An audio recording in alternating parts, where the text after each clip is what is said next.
የአፋብን አህዶች በጎንደር ንፋስ መውጫ ድል እያስመዘገቡ ቀጥለዋል።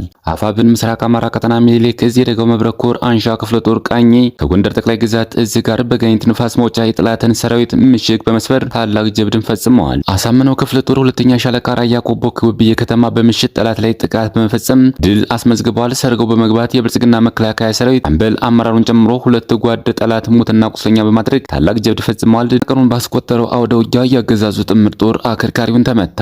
የመይሳው ካሳ ሁለተኛ ኮር አራቱንም ክፍለ ጦሮች ካራማራ ክፍለ ጦር፣ ተውራሪ ገበየው ክፍለ ጦር፣ ኦምዴላ ክፍለ ጦር፣ ነብሮ ብርጌድ፣ ድዋ ክፍለ ጦር ከቀጠናው አስተባባሪ ግብረ ኃይል ጋር በመጣመር በአገዛዙ ጥምር ጦር ላይ ከፍተኛ ሽንፈትን ማድረስ ተችሏል። ስምንተኛ ቀኑን ባስቆጠረው አውደ ውጊያ ያገዛዙ ጥምር ጦር አከርካሪውን ተመታ። የመይሳው ካሳ ሁለተኛ ኮር ጠላት እንደ ጉድ ረገፈ። በርካቶች ሲማረኩ ከተሞች ነጻ ወጡ። በዘመቻ መንግስት ጥላሁን የሜጀር ጀነራል ውባንታ ባተ ኮር እጅግ አኩሪ ድል አስመዝግቧል። እስከ መጨረሻው ድረስ አብራችሁ ስትቆዩ እነዚህን ኃይሎች ያልተሰሙ መረጃዎችን በዝርዝር እናስደምጣችኋለን። የአፋብን አህዶች በጎንደር ንፋስ መውጫ ድል እያስመዘገቡ ቀጥለዋል። አፋብን ምስራቅ አማራ ቀጠና ሚኒሊክ እዝ የደጋው መብረቅ ኮር አንሻ ክፍለ ጦር ቃኝ ጎንደር ጠቅላይ ግዛት እዝ ጋር በጋይንት ንፋስ መውጫ የጠላትን ሰራዊት ምሽግ በመስበር ታላቅ ጀብድ ፈጽመዋል። የአንሻ ክፍለ ጦር ቃኝ የሆነችው ከመቄት ተወርዋሪ የብርሃኑ ጁላን ያረጋ ከበደን የግል ሰራዊት ከአህዶች ጋር ውጤታማ ኦፕሬሽን ስትፈጽም በዚህ ኦፕሬሽን አንድ ብሬን፣ አንድ ጅምስሪና 10 ክላሽ ተማርኳል። የካቲት 2 2018 ዓ.ም በጋይንት ንፋስ መውጫ በአፋብን አህዶች ጎንደር ጠቅላይ ግዛት እዝና ምስራቅ አማራ ቀጠና ሚኒሊክ እዝ የደጋው መብረቅ ኮር አንሻ ክፍለ ጦር ቀጠናዊ ትስስርን በአማራዊ አንድ መንፈስ በታላቅና አመርቂ ውጤት አመርቂ ኦፕሬሽን ሲፈጸም ተመሳሳይ ኦፕሬሽንም ቀጥለዋል። አሳምነው ክፍለ ጦር ሁለተኛ ሻለቃ ራያ ቆቦ ጎብዬ ከተማ በምሽት ጠላት ላይ ጥቃት በመፈጸም ድል አስመዘገቡ። ሰርቀው በመግባት የብልጽግናው መከላከያ ሰራዊት ሻምበል አመራሩን ጨምሮ ሁለት ጓድ ጠላት ሙትና ቁስለኛ በማድረግ ታላቅ ጀብድ ፈጽመው ድል አስመዝግበዋል። አሳምነው ክፍለ ጦር ሁለተኛ ሻለቃ የተወሰኑ አባሎች የካቲት 2 2018 ዓ.ም ምሽት 2 ሰዓት ራያ ቆቦ ጎብዬ ከተማ በመግባት ጠላት ካምፕ ካደረገው ጎብዬ ሁለተኛ ደረጃ ትምህርት ቤት ሰርቀው በመግባት የብልጽግና መከላከያ ሰራዊት ሻምበል አመራሩን ጨምሮ ጓድ ጠላት ሙትና ቁስለኛ በማድረግ ታላቅ ጀብድ ፈጽመው ድል አስመዝግበዋል። እዚህ ጋር ተይዞም የፋኖ ምት መቋቋም ያቃተው የፋሽስቱ ብልጽግና አገዛዝ ሰራዊት የፈቀላ ፈሙዙን ወደ ንጹሃን በማዞር እዛው ጎብዬ ከተማ ጦር መሳሪያ ያልታጠቀ ግለሰብ በግፍ ረሽኗል። ንጹሃኖችን በመግደል ያረከው ያገዛዙ ሰራዊት ግመልና በሬዎችን ጭምር በጥይት ደብድቦ ገድሏል። ስምንተኛ ቀኑን ባስቆጠረው አውደ ውጊያ ያገዛዙ ጥምር ጦር አከርካሪውን ተመታ።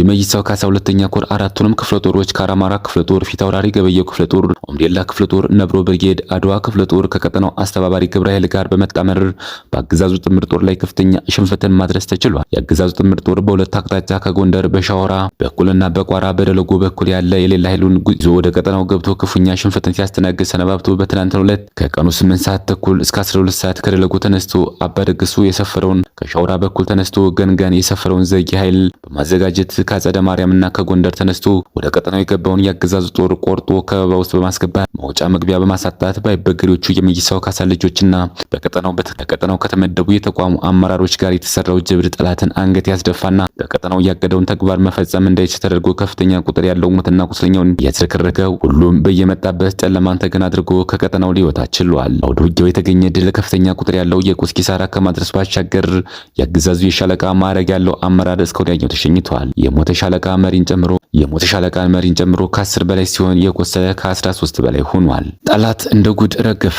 በርካቶች ሲማረኩ ከተሞች ነጻ ወጥተዋል። በዘመቻ መንግስት ጥላሁን የሜጀር ጀነራል ውባንታ ባተ ኮር እጅግ አኩሪ ድል አስመዘገበ። ትናንት በስማዳ የጀመረው የአኩሪ ድል ዛሬ በዘመቻ መንግስት ጥላሁን ስም በስቴድ መዳረሻ በኩል ድል ሲደገም በጀነራል ነጋ ተገኘ መዳረሻ ደራም ላይ እየተሰለሰ ይገኛል። እስቲ መካነ ኢየሱስ ከተማ ጉና ክፍለ ጦር፣ እስቲ ዴንሳ ብርጌድ፣ ገብረ መስቀል ብርጌድ፣ አንድ አቤት ብርጌድ፣ መቅደላ አምባ ብርጌድ፣ ገብረ መስቀል ብርጌድና ሜጀር ጀነራል ውባንታ ባተ ተወርዋሪ ክፍለ ጦር በማለት ነበር። ስማዳ ላይ በተደረገው ውጊያ በጠላቶችን ረፍርፎ በጀግነት የክብር መስዋዕትነት በተቀበለው አርበኛ መንግስት ጥላሁን ስም በለና በቁጭት ጠላትን ከህይወት መዝገብ ሲሰርዙ ውለዋል። ጠላት የመዋጋት ወኔ ከዶት በእሳተ ገሞራው የአማራ ፋኖ ሲንበረከክ ውሏል። በዚህ ውጊያ ብዛት ያለው ምርኮ ሲገኝ ከምርኮቹ መካከልም 5 ብሬን፣ 2 ስናይፐር፣ 2 ዲሽቃ፣ 1 ፓትሮል ሙሉ ክላሽ፣ 1 ፓትሮል ሙሉ የክላሽና ብሬን ተተኳሽ፣ 3 ሲኖትራክ ምርኮኛ ታጣቂ ብዛት ያለው ታጣቂ የተመሰሰ ሲሆን 87 የፖለቲካ እስረኞች ከግዞት ነጻ የሆኑበት መካነ ኢየሱስ ከተማ ከአገዛዙ ነጻ የሆነበት ብሬንሳ ተራራ ጠላት ሲረግፍ ምርኮ ሲማረክ የዋለበት ዕለት ሆኗል። አናገላውዲዮስ ክፍለ ጦር በደራ ምድር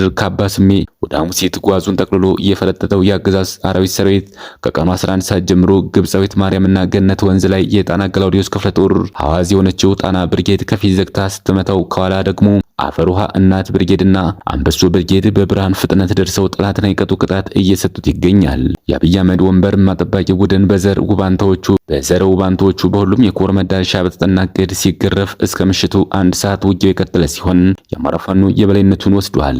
በስማዳ ወገዳ ከተማ 24 ሰዓት የፈጀ ውጊያ ቀንና ሌሊት ሲከወን ያገዛዙ ኮንክሪት ምሽግ ተሰብረው የጠላት መቀበሪያ ሆነዋል። ከአማራ ሰማይ ስር ዘራፍ ያለው ማን ነው? የውባንታ አባት ያሳምነው ልጅ ነው። ህልውናችን በተባበረ ክንዳችን ሲል መረጃውን ያደረሰን አርበኛ ዮሐንስ ንጉሱ ሙጬ ነው።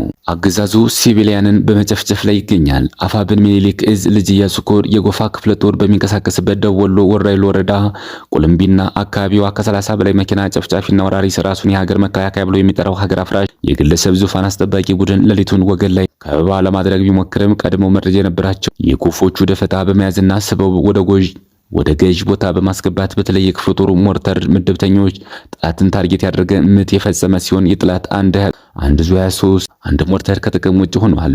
በተጨማሪም የስርዓቱ በርካታ ገረድ ሰራዊት ሙትና ቁስለኛ ሆኖበታል። በደረሰበት ምት የተበሳጨው ስርዓቱ 122 ቢኤም መድፍ ጉጉፍቱ ላይ በመጥመድ 6 ንጹሃንን ገድሏል። የበርካታ ገበሬዎችን ቤት ሆን ብሎ በእሳት አቃጥሏል። በከባድ መሳሪያም በርካታ ቤትና ንብረት አውድሟል። በወደመበት ዙ 23 ተቀያሪ ሌላ ዙ 23 ወደ ቀጠናው እያመጣ ይገኛል። በህዝቡ ላይ ማህበራዊና ኢኮኖሚያዊ ምስቅልቅል ሲያደርስ የቆየው የብልጽግና አገዛዝ በከባድ መሳሪያዎች ሲቪሊያንን በመጨፍጨፍ ላይ ይገኛል።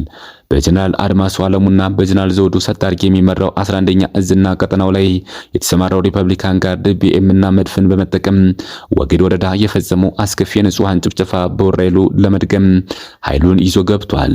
ከጅምሩም 6 ንጹሃን ገድሏል። በመሆኑም የአረመኔ አገዛዝ እንደ ህዝብ ያወጀብን የዘር ማጥፋት ጦርነት መመከት ብሎ መቀልበስ አማራጭ የሌለው የትውልዱ ግዴታ በመሆኑ ከመቼውም ጊዜ በላይ መላው ህዝባችን ለህልውናው በጋራ እንዲታገል ጥሪ እናቀርባለን። በተጨማሪም የስልክና ኢንተርኔት ግንኙነት በሰሜን ሸዋ፣ በምስራቅ ጎጃምና በደቡብ ወሎ አዋሳኝ ቦታዎች ሙሉ በሙሉ በመስጋት አረመኔው አገዛዝ በንጹሃን ላይ ያነጣጠረ ተመሳሳይ ወንጀሎችን በመፈጸም ላይ ስለሆነ መሰል ጥቃቶችን ለመከላከል ህዝቡ አስፈላጊውን ጥንቃቄ እንዲያደርግ እናሳስባለን። አገዛዙ የዓለም አቀፍ የጦርነት ህግ መሰረታዊ የሆነውን ንጹሃን ከጥቃት የመጠበቅ ግዴታን በመተላለፍ የዘር ማጥፋት ወንጀል እየፈጸመ በመሆኑ የአፍሪካ ህብረት፣ የሰብአዊ መብት ተሟጋጅ ተቋማት፣ የተባበሩት መንግስታት እንዲሁም በአማራ ህዝብ ላይ እየተፈጸመ ያለው ዘር ማጥፋት የሚገዳችሁና ጉዳዩ የሚመለከታችሁ አካላት ሁሉ ይህንን የጦር ወንጀል በመቃወም የሰብአዊነት ግዴታችሁ እንድትወጡ ጥሪያችንን እናቀርባለን።